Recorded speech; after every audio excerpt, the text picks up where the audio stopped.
ప్రజాప్రతినిధుల మధ్య మాటల యుద్ధం కొనసాగుతుంది. బీజేపీ ఎమ్మెల్యే ఆదినారాయణ రెడ్డి వ్యాఖ్యలపై వైసీపీ ఎమ్మెల్సీ రామసుబ్బారెడ్డి స్పందించారు.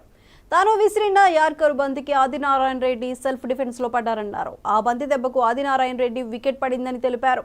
ఎమ్మెల్యే ఆదినారాయణ రెడ్డి మాట్లాడిన తీరు వీధి రౌడీలను తలపించిందన్నారు. కూటమి నాయకులు ఇచ్చిన హామీలను తాను ప్రశ్నిస్తే దానికి సమాధానం ఇవ్వకుండా ప్రజలను మభ్యపెట్టే ధోరణిలో మాట్లాడుతున్నారని ఎద్దేవా చేశారు.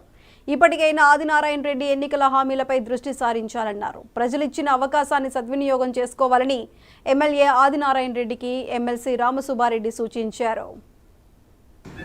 నేను అడ్డంగా నరికేస్తా, లేకపోతే ముఖం పగలగొడతా, కాలుతోదంతా. నేను ఈ భాష మాట్లాడాలంటే ఆదినారాయణ రెడ్డి గారు, నువ్వు ఎమ్మెల్యే కాబట్టి ఆదినారాయణ రెడ్డి గారు అంటున్నా. నీకంటే ఎక్కువ మాట్లాడగలను, సంస్కారం అడ్డం వస్తూ ఉంది.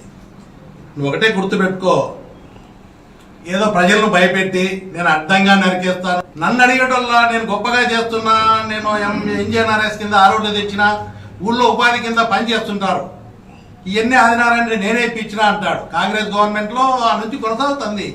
ఏదో ఒక పథకం పేరు చెప్పి టకటకటక 4 చెప్పేసి ఇది చేస్తాడు. జనాలకు ఏం అర్థం కాదు. అంటే అడిగిన దానికి సమాధానం చెప్పకుండా ఆయన ఏదో చెప్పి వెళ్ళిపోతుంటాడు దాటవేసేదో. నేను వేసినది వైడ్ బాల్, నో బాల్ కాదు. నిన్న నేను వేసిన బాల్ యార్కర్ బాల్. కొడితే కొట్టాల, కొట్టకుండా కాలు ఇరుగుతారు, లేకుంటే వికెట్ పడుతుంది.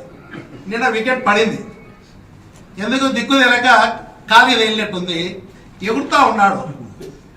నేను అడ్డంగా నరికేస్తా, లేకపోతే ముఖం పగలగొడతా, కాలుతోదంతా. నేను ఈ భాష మాట్లాడాలంటే ఆదినారాయణ రెడ్డి గారు, నువ్వు ఎమ్మెల్యే కాబట్టి ఆదినారాయణ రెడ్డి గారు అంటున్నా. నీకంటే ఎక్కువ మాట్లాడగలను, సంస్కారం అడ్డం వస్తూ ఉంది. నువ్వు ఒకటే గుర్తుపెట్టుకో, ఏదో ప్రజలను భయపెట్టి నేను అడ్డంగా నరికేస్తాను, రామసుబ్బారెడ్డినే నరికేస్తా అన్నాడు. ఇంకా ప్రజలు, అమాయక ప్రజలు ఏమవుతారో భయపెట్టేదానికి ఇక్కడ భయపెట్టి ఆదినారాయణ రెడ్డి రాజ్యాంగం అమలు చేయాలని చూస్తూ ఉన్నాడు. దమ్మలవాడ నియోజకవర్గంలో ప్రజలను భయభ్రాంతులకు గురి చేసి ఆయన ఎప్పుడు ఫ్యాక్షన్ మేము ఆలోచన చేయట్లేదు, ఫ్యాషన్ అంటాడు. పైకి చెప్పేదంతా ఫ్యాషను, లోపల బుద్ధి అంతా ఫ్యాక్షన్ బుద్ధి. అప్పుడప్పుడు బయటపడతా ఉంటుంది. ఏ బాధ్యత గల వ్యక్తి కూడా నిన్ను అడ్డంగా నరికేస్తాను, కాలుతో తంతాను, ముఖం మీద కొడతాను అని ఎవరన్నా సంస్కారం ఉన్న వ్యక్తి, ఇన్ని లక్షల మంది ఓట్లేసి ఆ ప్రజల యొక్క గౌరవాన్ని కాపాడాల్సిన బాధ్యత నీ మీద ఉంది.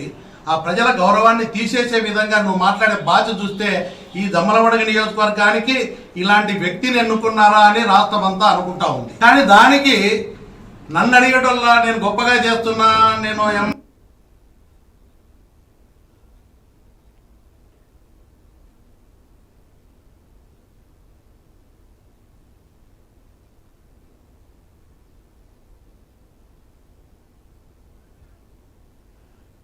రాష్ట్ర ఉప